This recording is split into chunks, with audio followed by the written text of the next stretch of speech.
Hello, everyone, and welcome to this episode of Transrational Perspectives. Today, we have a very special guest on our show, our very first guest interview with Dr. Paula Facci. And thank you so much for being here. You describe yourself as a dancing peace researcher and facilitator of creative methods of conflict transformation. And we can also see that you wear many hats. You are teaching at the Unit for Peace and Conflict Studies at the University of Innsbruck in Austria. You also teach at the Institute for Peace of Mind in Brazil, and you give workshops all around the world based on creative approaches to conflict transformation that have an emphasis on embodied approaches where dance is a core methodological approach. And from reading your work, it also seems as a central ethos that orients your understanding of not only methods of working with students and groups, but of an overall understanding of the nature of peace and conflict. And these are some of the topics we'd like to get into today, and to hear how you came to them and what they mean to you and your understanding of peace and conflict transformation.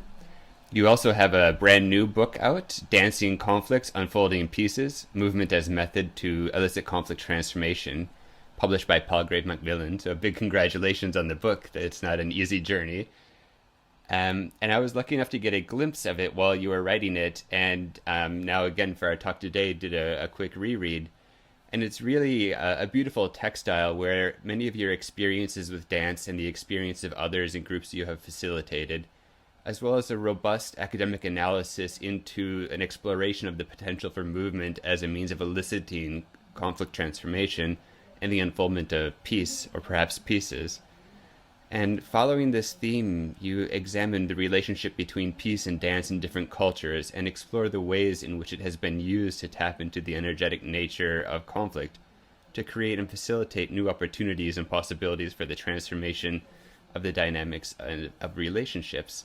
And I think this is really, a tremendous addition to the field at large. And as we begin here, I'd just like to check in with you, Paula, and see, did I describe you aptly, or anything you would like to add? Yes, thank you so much for that introduction. You did it beautifully, and like more beautifully than I would ever be able to do. So thank you very much, and thank you for having me in the show. I am a fan of the Transrational Perspectives series, so I'm very happy to join you in this conversation today. Great. And since I have the mic currently, I'm going to start off with a first question. I think that depending on how you understand peace and conflict, and if you happen to be in the field, depending on which particular school and background you come from, the topic of dance as it relates to peace and conflict might seem a little bit strange. And it's something that I really gained an appreciation through both reading your book, but also knowing you and having the opportunity to dance with you in person. And I often consider myself as someone who feels a bit awkward on a dance floor unless Paula is there. So I'd be interested to see how you came to this understanding of this topic, and how you came to see this connection between dance and peace and conflict. Yeah, thank you. Thank you for that question and for sharing. Yeah, so yes, I agree that it's not, for some people it might sound awkward or a bit too far out there. But I think I've danced since I was a kid, and so I was born in the Brazilian Northeast, I think, where dance is part of everyday life, and it's how celebrations are, it's part of celebrations. So I started practicing forró and lambada and samba, and I always enjoyed it very much. And then in my teenagers, I started to do, ballet, jazz, contemporary dance.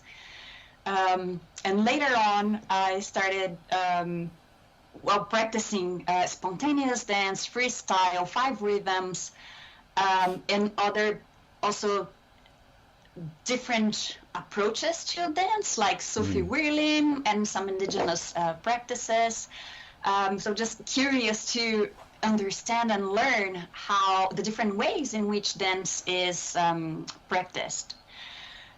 And then I thought that dance would be just, when I decided to do international relations because I wanted to end wars, I thought that dance would be just a hobby for the rest of of my life, because in international relations, I think that the discussions that we were doing at that time when I was an undergrad student was mostly on if and how culture had a role in international relations, in power and politics.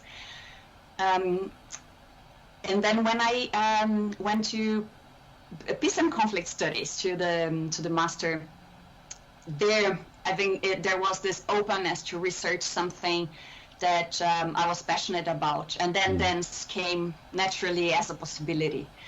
I think throughout my experiences with dance, I have seen how it is, how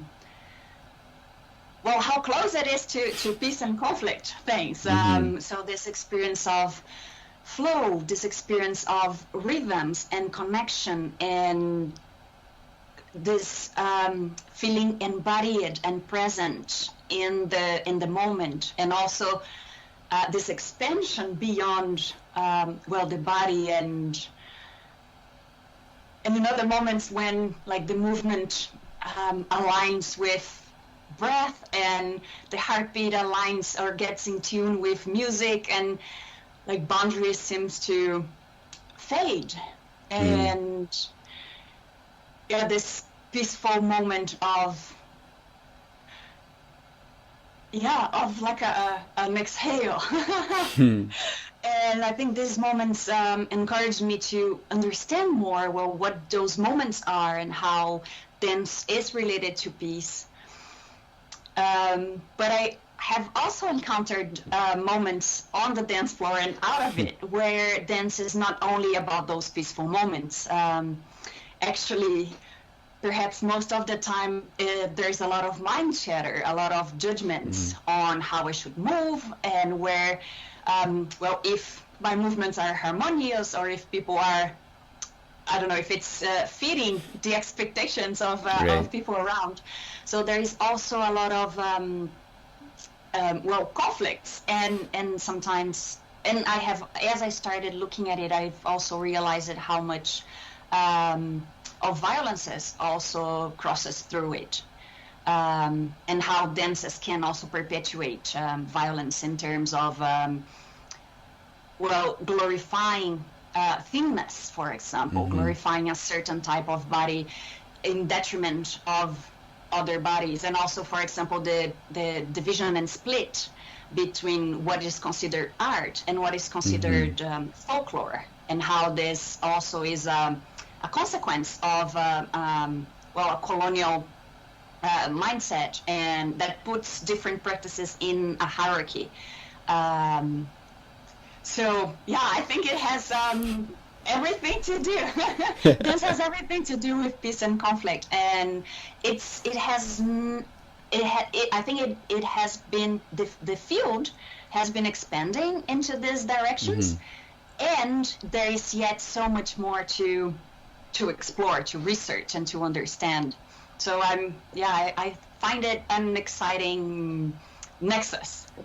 It's really beautiful to hear the way that you describe dance as subject and also dance as a lens, where we can read these complex interplays between, things as diverse or seemingly diverse as body, image, social expectation, and post-colonial history, all in a way show up in the history of dance, but also through dance itself. And this brings me to one of the other main things I took away from your book is there's this dance as subject, but there's also this dance of method, or dance as method, rather.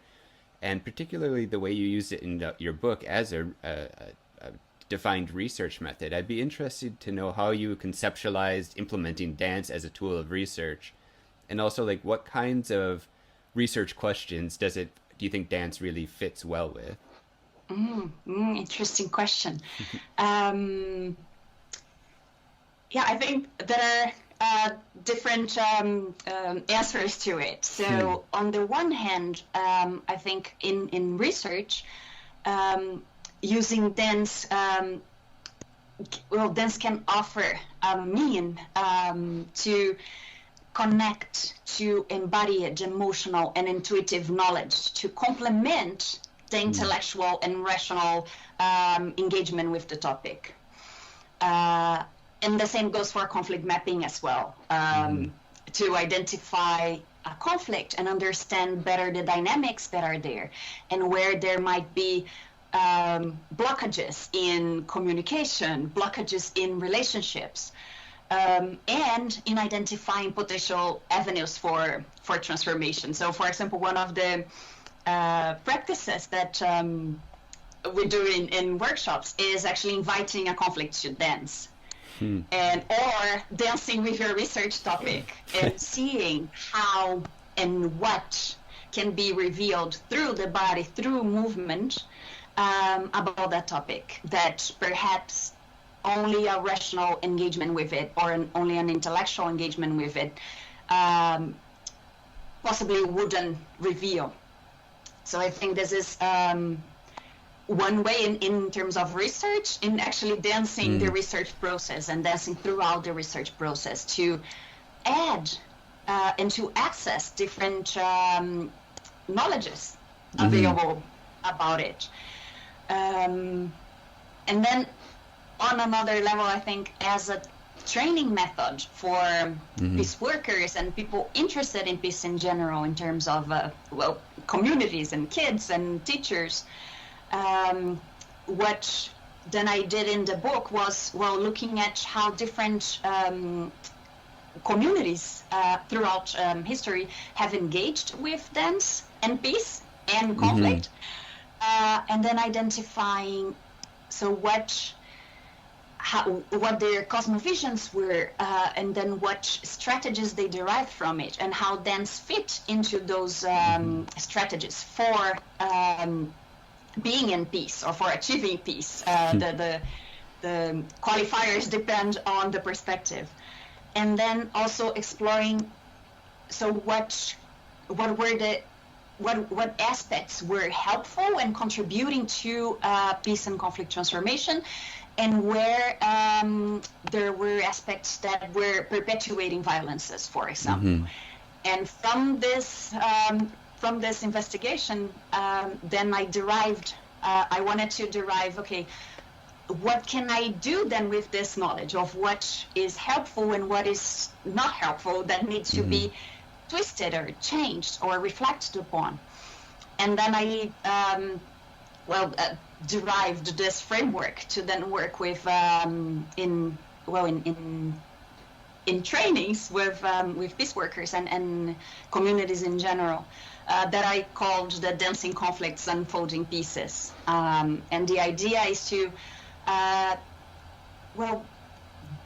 join an experiential journey, right? That is devised to experience peace in its multiplicity, inviting a contemplative dive into one's intrapersonal and relational depths, seeking to elicit resources for self-knowledge, for transformation, and for flourishing.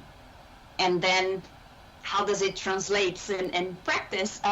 It's a spontaneous movement with music and guided exercises, intended to offer a space for anchoring presence in body and breath, enlivening senses, and connecting breath with the airs within and around, in a way to sense more fully the vibrant interconnectedness of life.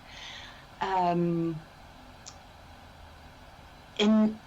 to possibly help experiencing peace more often and more frequently in our lives, because I think that is an important and relevant contribution for peace that is often overlooked.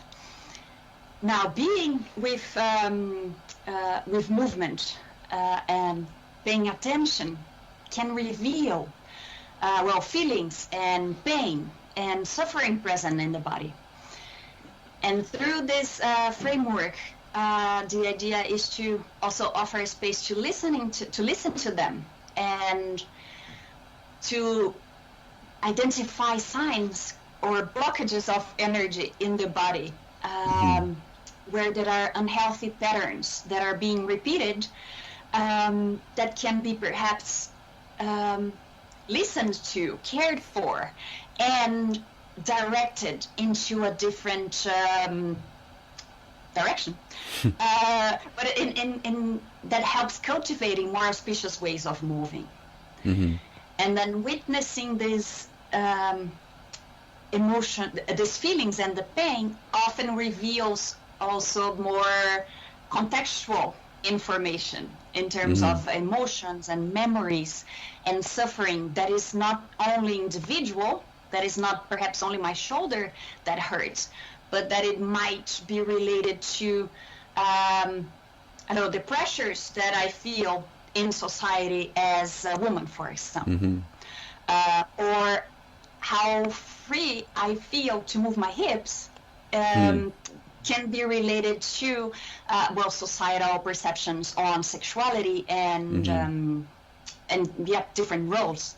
So I think it reveals and invites this attention and knowing and feeling and accessing them, I think with care and also with a trauma-sensitive approach, can help dancing with conflicts, exploring ways to gently moving, right, with whatever is there, with whatever is present, exploring alternative ways of moving, of going through life in that sense.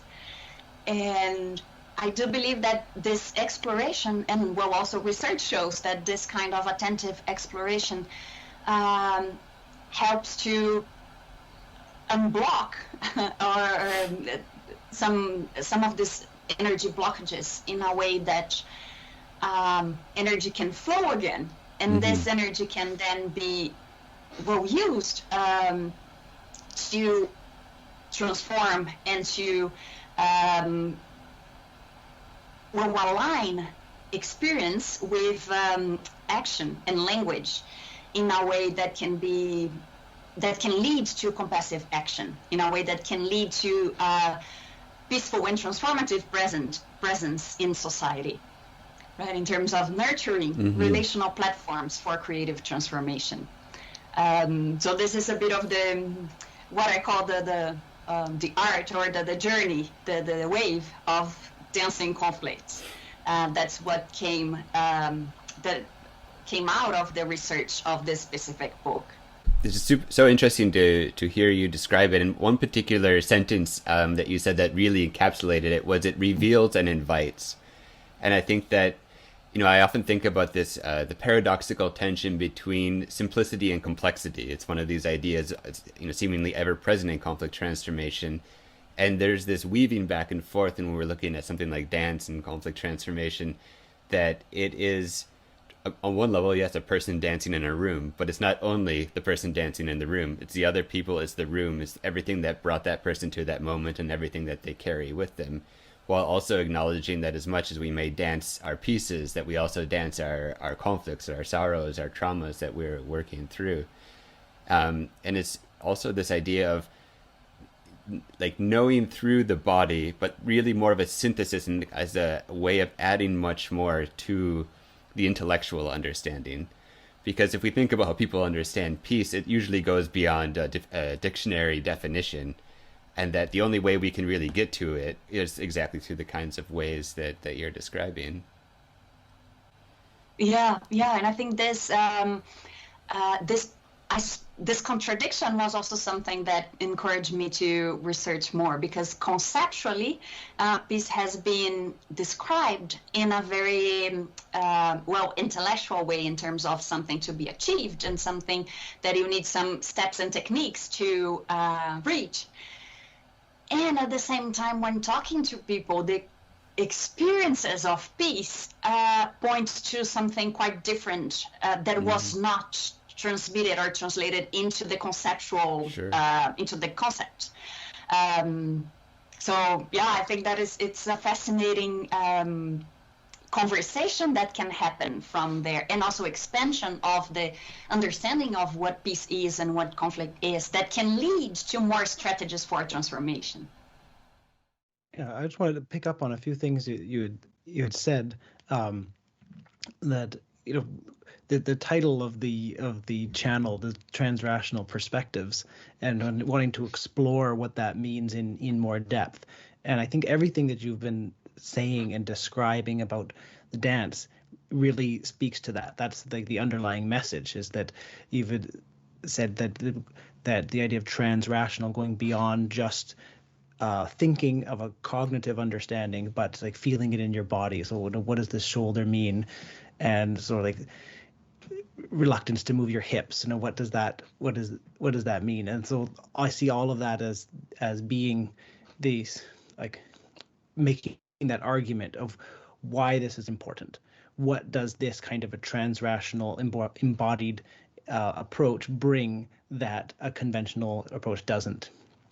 And I also wanted to pick up on something you said earlier on, is that it's not all just about say euphoria and feeling good and feeling peaceful and bliss, but there's also about feeling your pain and getting in touch with it. And that reminded me of the first time that you and I met, Paula, was in a dance workshop, a dance of the heart with Paramjoti Devadasi. And that experience for me was like a peak life experience of dancing and singing and feeling totally beyond myself and in touch with something far greater than my own self. So I just wanted to ask you, through your experience of all this, what kind of interrelations have you seen or experienced of so this embodied practice, a transrational approach, and its potential to dance as a potential to connect to something like far beyond just your personal embodied experience? Yeah, thank you for sharing that memory. I find it so interesting that we have all been on dance floors. And together at different times through history, right? Yeah, that's true. Yeah, and I think it's perhaps connecting to the simplicity and complexity that Noah brought earlier.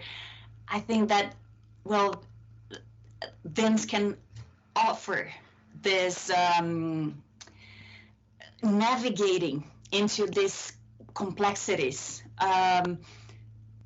in a simple way, in terms of, okay, grounding attention in the body and in breath and being present in the moment, and how actually through that simplicity it can, well, open up and allow access to the complexity of interconnectedness of life, for example, of feeling connected to spirituality and being informed by knowledges available through also via intuition and via collective memory and all of these knowledges that are available as that, and I think that we have access as human beings by practicing and experimenting with these practices.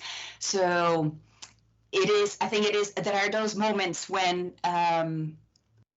this connection happens, and I think it's wonderful, and it's I think the more joy we can bring into our lives, the better.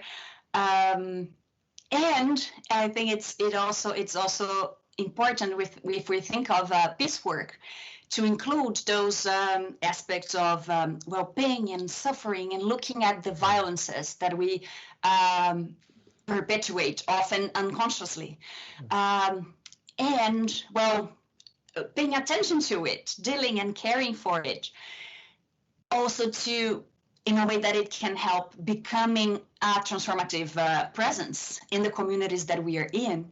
And I think that's a lot of how I see also the transrational and the contribution of a transrational perspective, of looking not only at a solution to a specific problem, but also opening up this plurality of possibilities of transformation that are not only in, well, bringing a solution to that specific conflict, but opening up avenues for transformation that may lie in, well, within myself, in the relationships that I have with my family, with my colleagues, and beyond, perhaps mobilizing for social justice and so on, and creating peace movements. So this possibility of finding plural avenues for transformation that are not only restricted to a more specific, often material focus on a conflict situation. I don't know if I answered or if I commented on what you were asking. Well, one of the things that you're saying now that really made a clear image for me that I hadn't really thought about before is really explaining and unpacking the idea of dance as method, and like how it can be a way to like uncover and realize things that you hadn't realized before, and make new connections. And maybe kind of segueing from that idea, one other question I wanted to ask you is this topic of dance and peace has been with you for a while. You wrote your master's thesis on it, a PhD thesis, through your postdoc fellowship at the Kroc Institute. Now, yes, yeah, you have a book that's been published on it.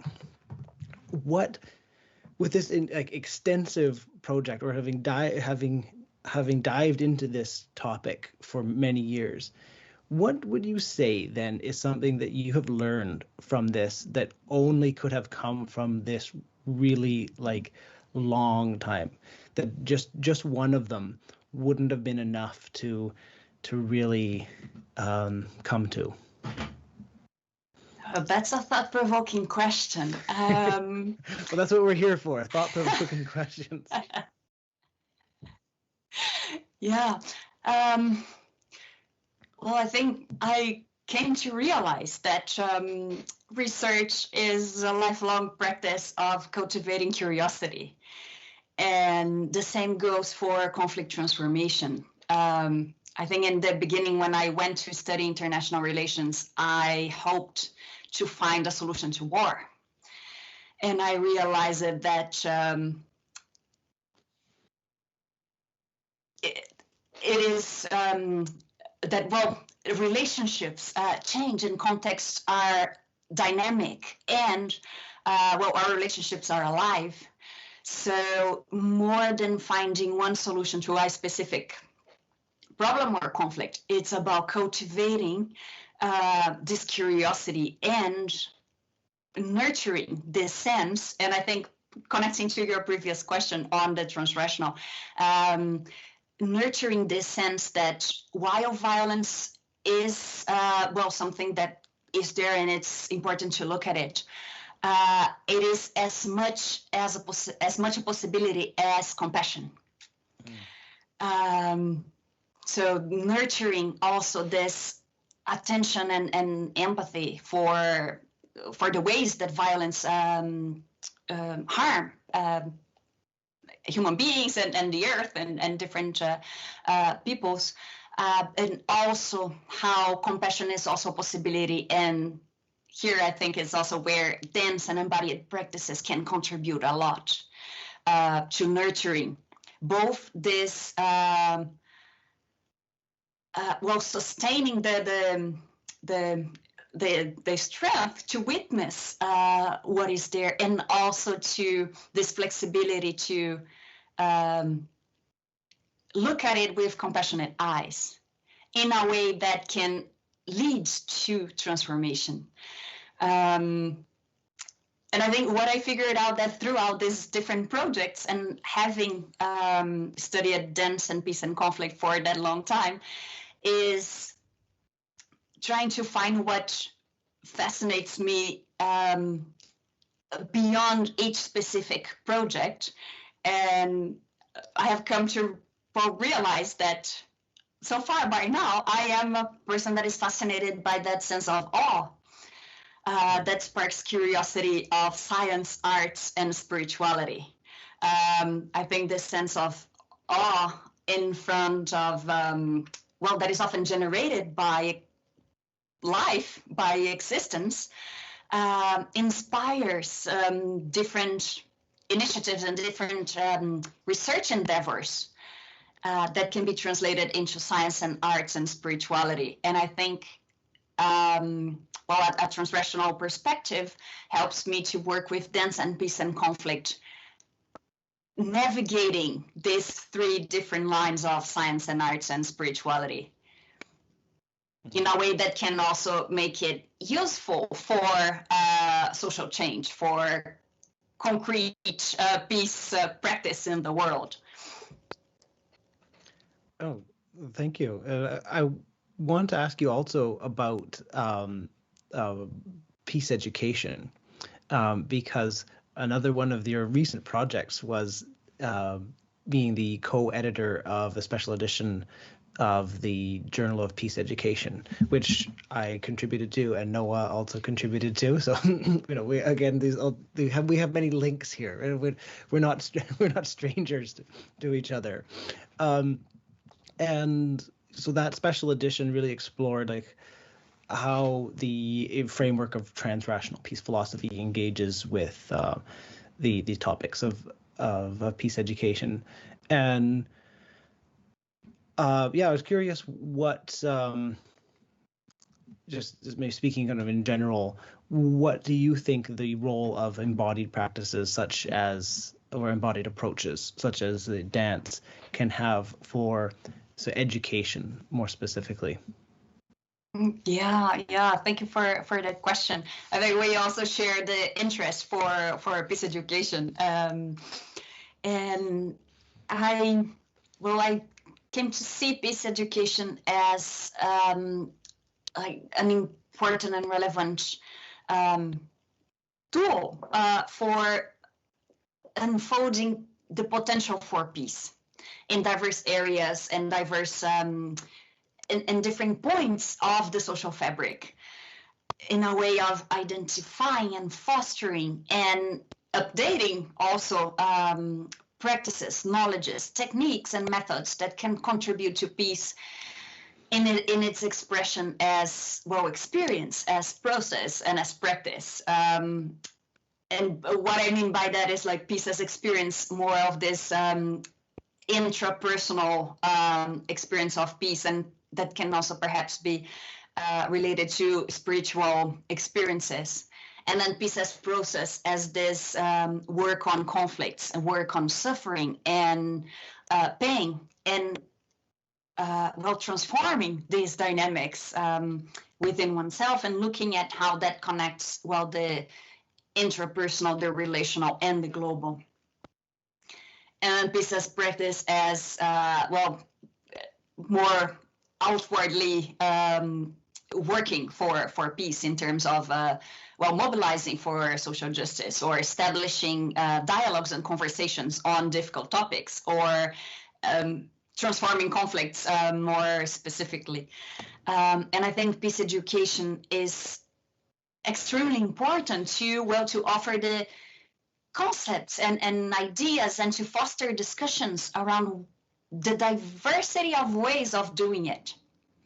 And also identifying ways that different communities already have for engaging in peace and conflict transformation, and also engaging in criticism and exchange and learning from each other, and coming up with new and creative responses to the ongoing challenges of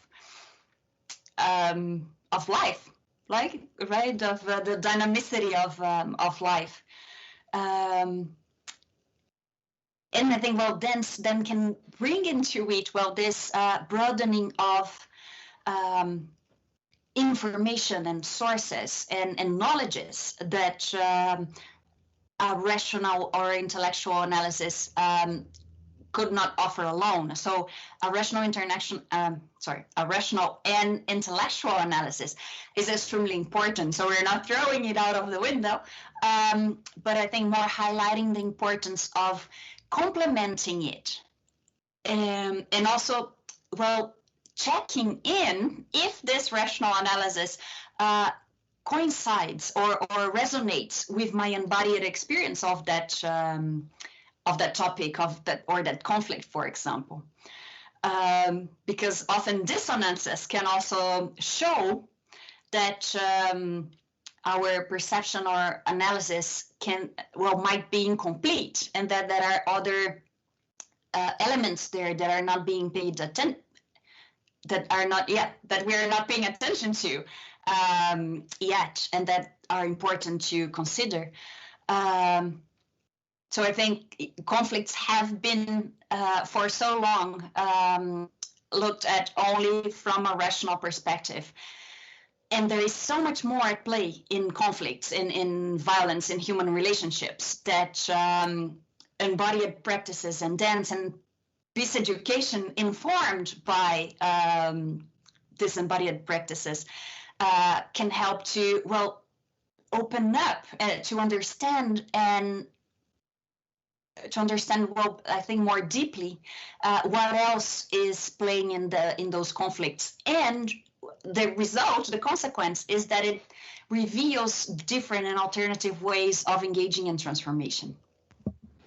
Yeah, so it sounds like kind of in some, like, one of the things you're saying about that is that, it's not just the surface of the conflict, right? It's not just about, say, the money or the fence or what exactly was said, but it's about our emotions and our sexuality and our identity and our place within society, and maybe our status and rank, and about our like spiritual understanding of our place in the cosmos,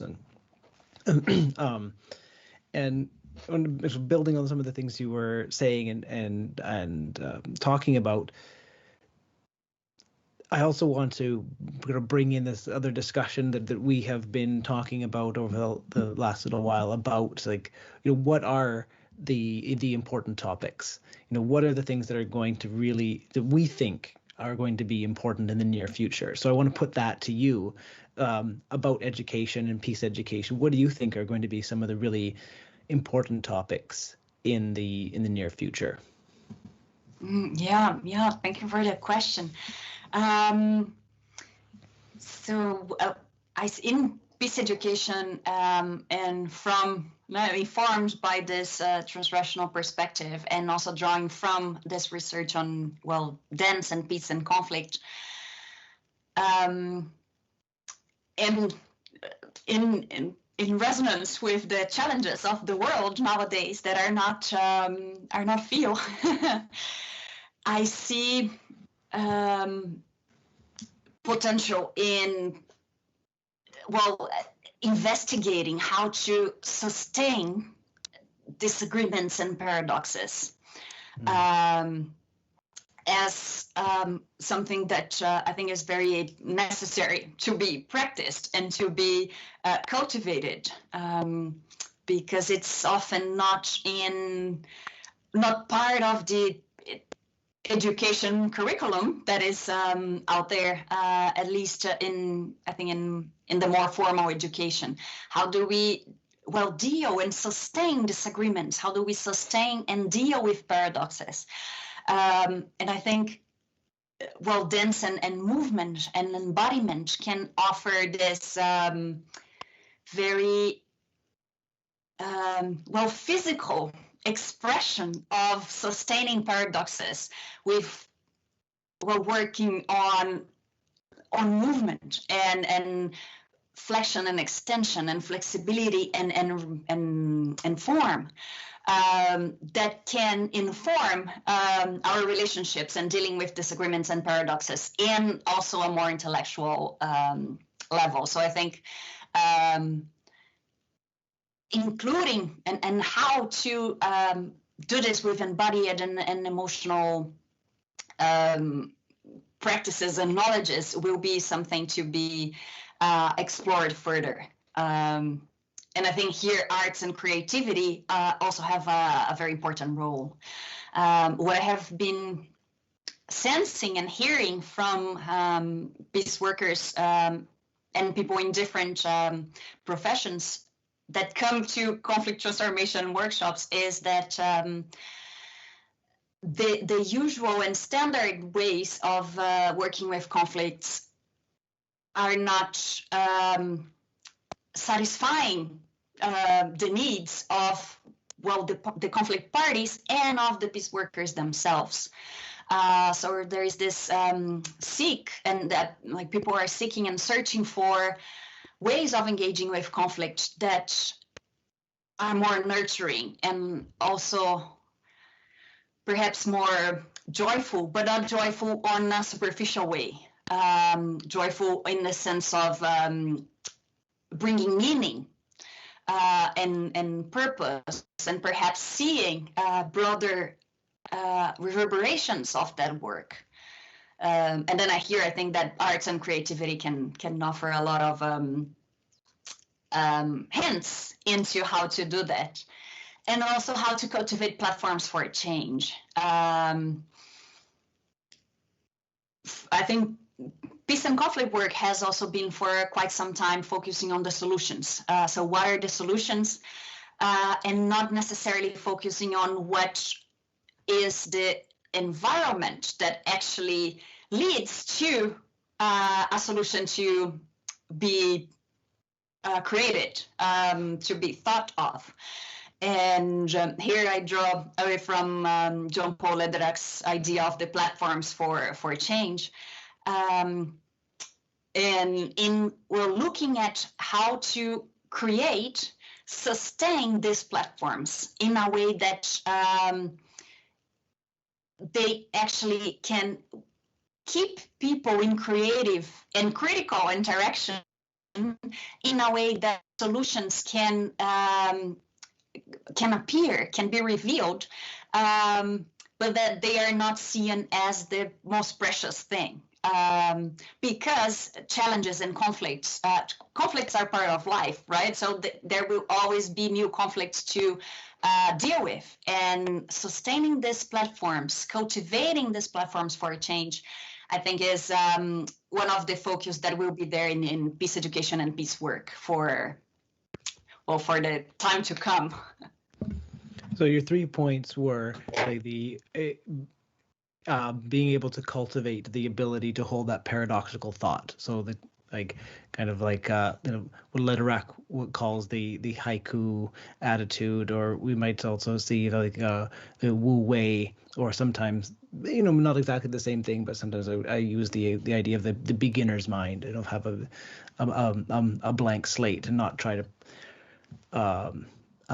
project your own ideas onto something. That was the first one, and then the second one was maybe rethinking sort of tools of conflict resolution, saying that people that you've spoken to find that the tools they have just aren't satisfactory, which I don't know exactly why that is, but I'm going to guess that it could be because the kinds of problems and conflicts that are coming up are much deeper than any kind of conventional conflict resolution method is capable of addressing. So if you take some kind of example, if someone comes in really angry about something, you try to address the source of the anger, and it's something that help them feel acknowledged. But if their anger is really rooted in the deep inequality of a capitalist market system, you can't negotiate that. You're not going to solve that by in a mediation or in a negotiation. And so that would be my guess. And then the last point was about these kind of platforms and networks for connection and staying engaged. Yeah, and I think thank you for summarizing that. That actually helps my thinking and my perspective.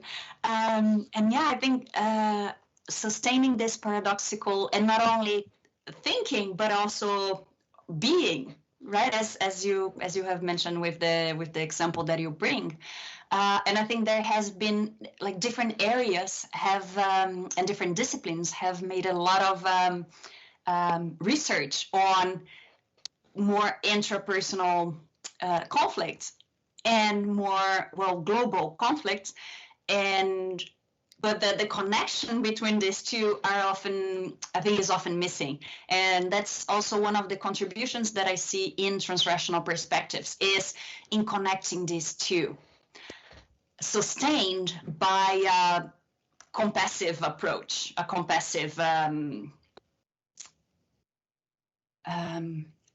to call it, intention, perhaps, or yeah, I think that would be the word. I mean, like kind of holding it with compassion.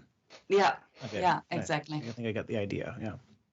I was just going to add that, Thich Nhat Hanh has a really beautiful metaphor, which I think alludes to what you're talking about, and it's the way that you hold a flower, right? There's a lot of intention that goes into the gentleness that allows you to hold the flower without damaging it.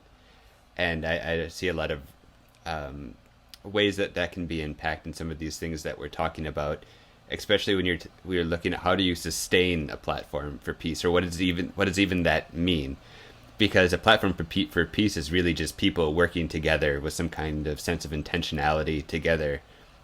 And I think you're quite right, Paula, that one of the most difficult things is not necessarily building platforms for peace, but is sustaining them. And how many times do a bunch of well-meaning people get together to really work on a problem, and then for a whole host of reasons, that momentum is very difficult to sustain even into the medium term, let alone the long-term future. Yeah. And I don't have like hard data on that, but my sense of that is, from what I've heard from other people about it, is that what happens is that it's the interpersonal problems that cause it to say decay, or cause it to fall apart. And yeah, you can imagine that any organization that I've been in, I see these like splinters, right? There's another faction that wants to go off and do their own thing with a slightly different vision. Yeah, and I think bringing in or inviting this understanding of dynamicity to processes can be helpful in that, because seeing platforms not as something necessarily rigid and finished, but as something that is dynamic and ongoing. Because the conflicts change, and we might get together for a specific topic, and then interpersonal conflicts start to interfere in that intention, for example, and creating difficulties for sustaining that platform. And intrapersonal conflicts might be informing those interrelational conflicts as well. So creating and sustaining platforms with this attention to flexibility and to dynamicity, and to having putting into place the mechanisms to address these differences, and on the one hand to value those differences as as a value in itself, as a richness in itself, and also opening spaces for dealing with criticism, dealing with ways that this very platform or this very intention might be well-intended, but might as well be perpetuating violence on different ends. And I think this is an example of what I call sustaining and cultivating the ability of dealing with these paradoxes, because the ongoing challenges require this flexibility and attention, and this, I think, compassive look into this dynamics. So instead of trying to reach a final platform that will solve the problems of the world forever, it's more about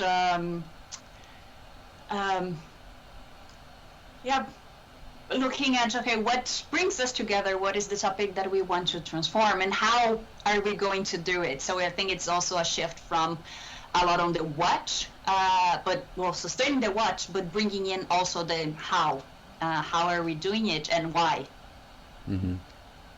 That raises an important question that I was thinking about, like how much time is reasonable to allocate to dealing with the interpersonal conflicts, or interpersonal, not even to the point of conflict, just interpersonal like issues and like points of where things friction, where they rub up against each other. um, this is something that we have talked about as a team, a teaching team where we work together. um, and I also think that part of it needs to be like calibrated for the amount of time that you need to work together. So, say like for the three of us, maybe we're in the same space for 2 weeks, and so we don't really have to like really hash out all like the big problems between us, because with 2 weeks it's enough. So, and I had another experience where I was a facilitator aboard the ship for World Youth, and we had like 3 days, I think, of pre-deployment training, where we kind of got to know each other, kind of feel each other out and establish kind of like the pecking order or our roles in the group. And I thought, yeah, that wasn't enough to really like work together long term, because we didn't have time to really like find those tension points and work through them. But it was enough for the project. It was just enough that we could kind of like have some rapport and work with it. But if we wanted to work together like long term, then we need more than 3 days of training, or personal pre-deployment training. We need to have the space to really come into conflict and hold that, build empathy for each other, and then try to find some that like mutual understanding and appreciation of each other beyond those tensions. So I mean, it's kind of like a lot of kind of story, but my question to both of you about this then is what do you think about that? About how much time should be allotted to interpersonal dynamics in some kind of a project? Yeah, I think it's an interesting question, and the point that you raised definitely would be part of the way I would answer. Is it kind of depends on how long you're together and what you're trying to do, and I think it would also depend on the type of environment you are going to enter. So if you imagine going into with a group of people, even if you're going to work for maybe a month together in like a hot, active conflict, that to me would necessitate a lot more pre-deployment training, because in the moment where something gets tense, it could go really bad. Whereas the stakes are much higher than, I don't know, advocating together to save a wetland for the birds or something. Right. Or designing a 1 week teaching module, like, okay, maybe some lecture goes off the rails or something like that, and that's not a super terrible thing to kind of deal with the fallout from that. And one of the things I always think about too, from different experiences working in different types of piecework, is that there's always a bit of this dilemma between the people that are involved, that are very open to wanting to work on these things, and also to those that even think of it's a good idea, and those who might think it more in a highly pragmatic efficiency terms, like why would we waste 3 days just all sitting together doing kumbaya when we got work to do. And of course you're always going to have these kind of extremes, and how do you even bridge that together within an organizational structure and ethos, so that way it actually can contribute to processing the conflicts. And I was thinking that so many peace organizations kind of are notoriously conflictual on the inside, and it's so interesting to see why that happens and how that happens, but also if they can really unpack and undo the blockages, if they can really dance with their conflicts to help them unfold their pieces, like how much tremendous source of learning and transformative potential there would be in that. Yeah. Well, the point you raised, Noah, is exactly why I raised the question, because there is this very pragmatic and efficiency argument on the other side. Is like, sure, okay, are we going to sit around and talk about our feelings for forever, or are we going to actually implement the mandate that we're here for, which is, like you said, like providing aid to the civilians in the war-torn area, or saving the marsh, or building the educational program? Mm. Yeah, I think this question has so many aspects related to it. On the one hand, I think time has always been one of the concerns, right? Particularly if we think of dance and creativity, and taking time and looking at relations. When I remember when working with social projects back in Brazil, I think that was one of the main criticisms that popular education received, that it takes too much time to build consensus, or to actually develop a project, or to hear to all of the people involved in order to actually come up with some things, a project or an initiative that resonates with the people involved in that, with the needs of the people involved in that community. And I think at the same time, this idea of time also correlates to the expectations in the process that is that is being put into practice. And here is also where a lot of questions come when talking about dance and creativity in conflict transformation, about what the results are, mm-hmm. and how long will we reach those results. And the paradoxical thing is that we might not reach those results exactly, and we might take a different time to deal with them. So I mean, it's I don't have that. I don't have one answer, because I also think it's contextual, and it's it depends on each location and each group, and also what the mandates are, and the interests also of those involved. So I don't facilitate dance workshops with people who are not willing to do it. Right? Dance now. I think it is also important to check what is there with the group and what the intentions are, and at the same time sustaining this awareness that pressure for results and time also comes from a modern mindset that follows certain structures, and it is actually part of the challenges that peace workers are finding in the field, that the structure of projects and sponsorship, and this the methods, or the whole structure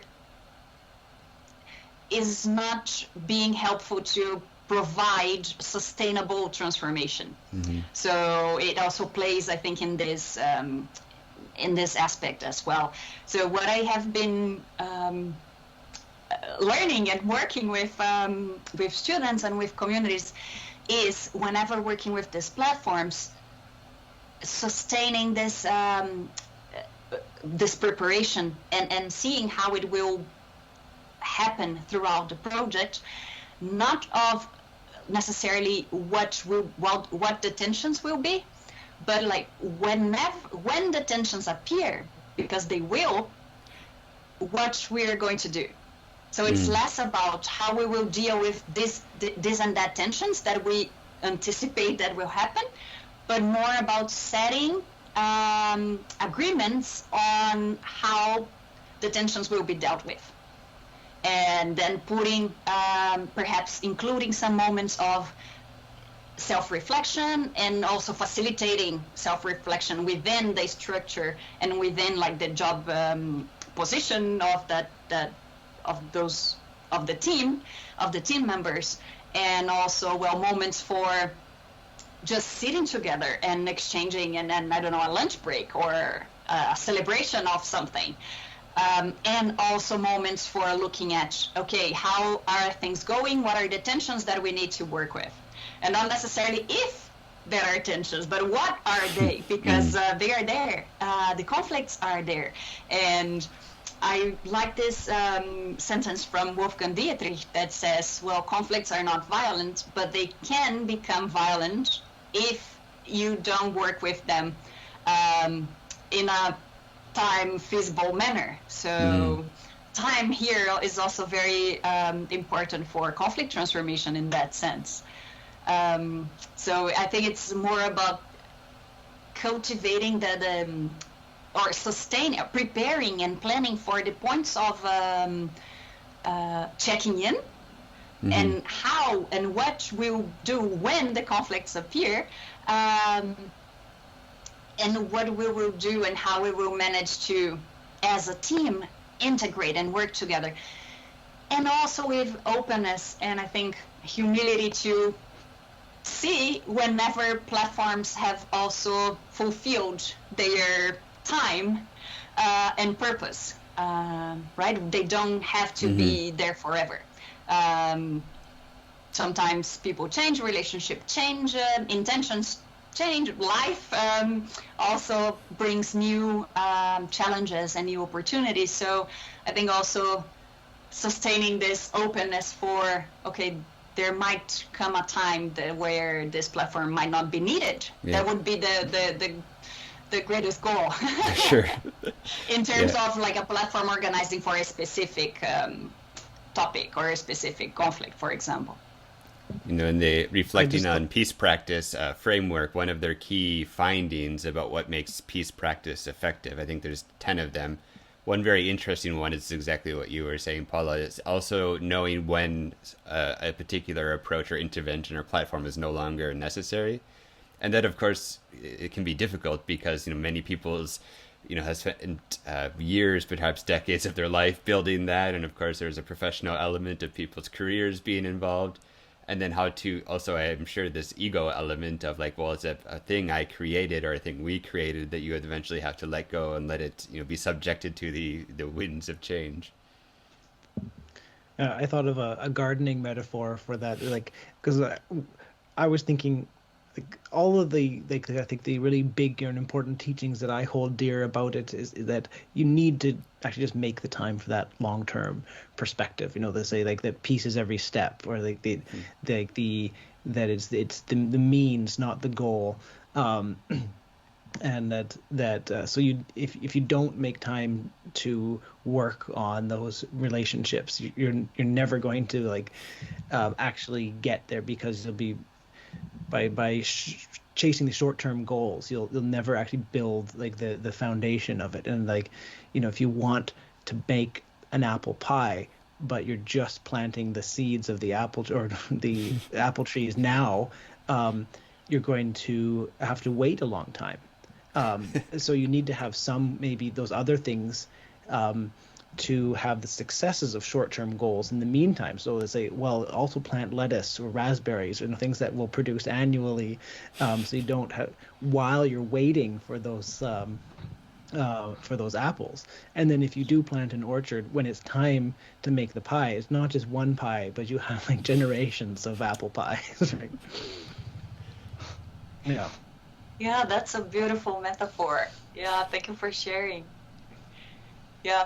And I think it represents so well the and shift, right? It's not either or, so I will plant apples or something else, but it's like, how can I have an apple pie at some point and also be able to sustain myself in the moment? So... Yeah, exactly. Because it's a long time to wait if you have like a 20-year project and you don't see any successes. And you say, yes, but we're preparing like the next generation. It's like, well, you need to have some small successes to sustain your vision. Otherwise, I think most people will become discouraged and experience depression and disheartened and lack of motivation. Yeah. It's funny how this fractal nature kind of unpacks. Paula, I was thinking about the part of your book where you were kind of going through the different kinds of dance as examples of different perspectives of peace. and you have these kind of more, moral influence or modern influence, postmodern influence styles of dance. And then I was imagining, the complexity if you have all of these people who are like trained in this specific school dancing together in a room, because they bring their biography and their training and their history and I would guess kinesthetic muscle memory, but they're also people, that are people beyond that. And that's in a way like when we're talking about how do you structure these things in terms of applied piecework. We often talk about this balancing the vertical and the horizontal. So within your team, you really try to hash out everything you need to be set up, like you were saying, to already know how we're going to deal with the problems we know will arise at the horizontal level. And then that allows us to function vertically, because there are times when you need very quick decision making and hierarchy and that kind of thing, as long as at some point it's going to rebalance again.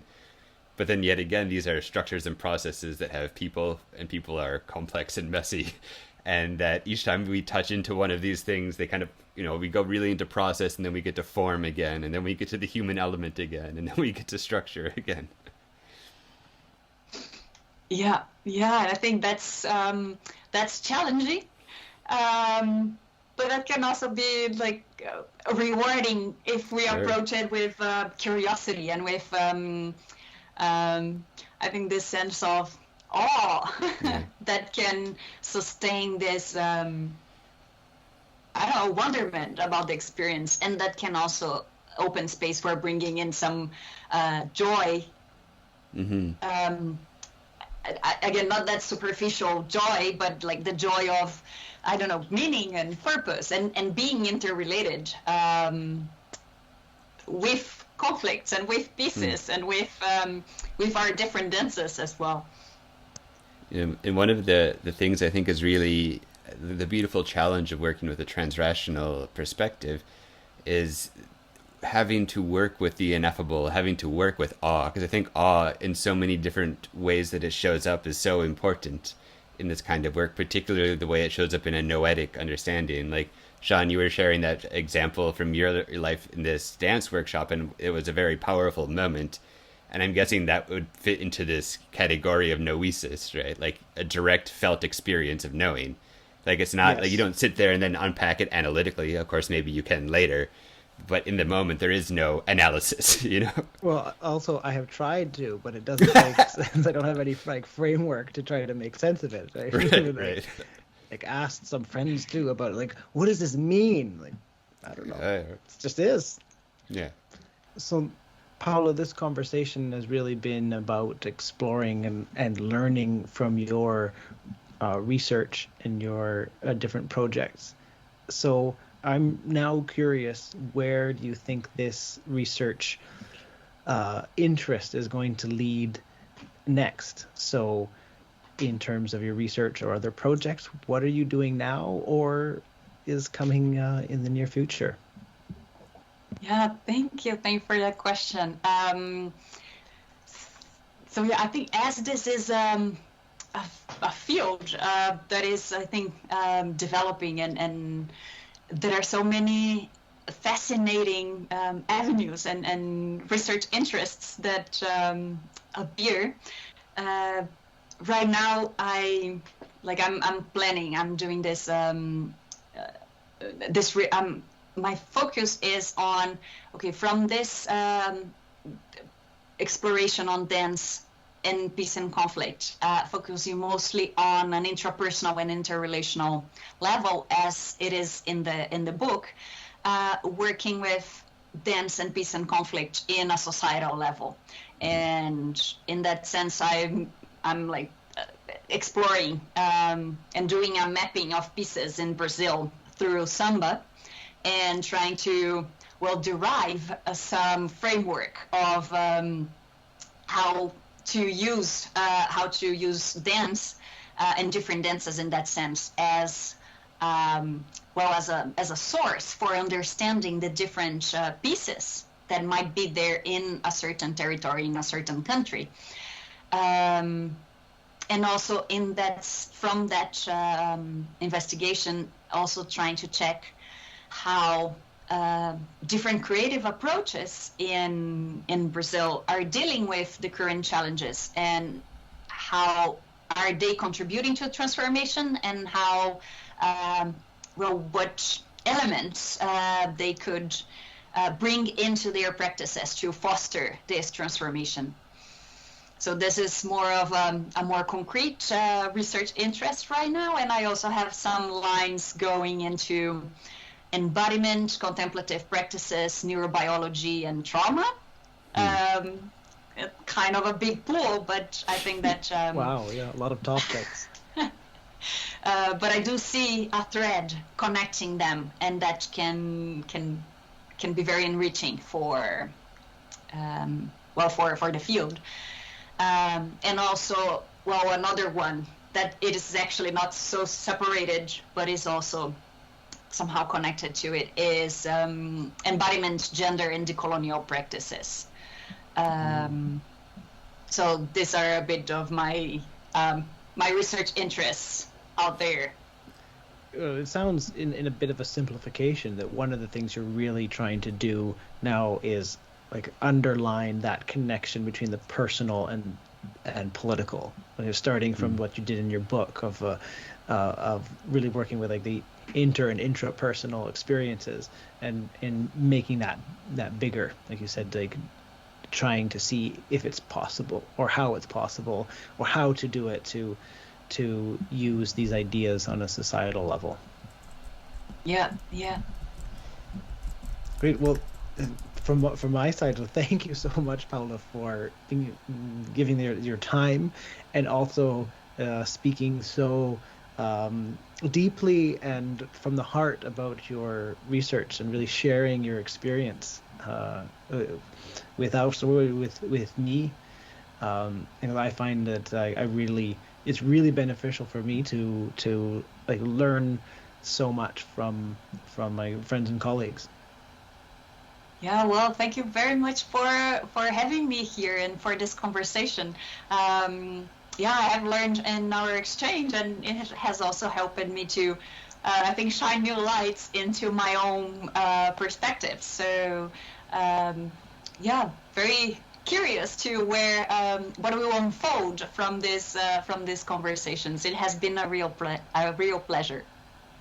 Yeah, and thank you, Paula, and thanks to all of our listeners and viewers who are joining us. And we'll include in the bio or the link some ways for that they can follow up on your work and see how all of these really interesting projects develop in the future. Thank you very much. Yes, thank you. Okay. Yeah, Paula, it was great.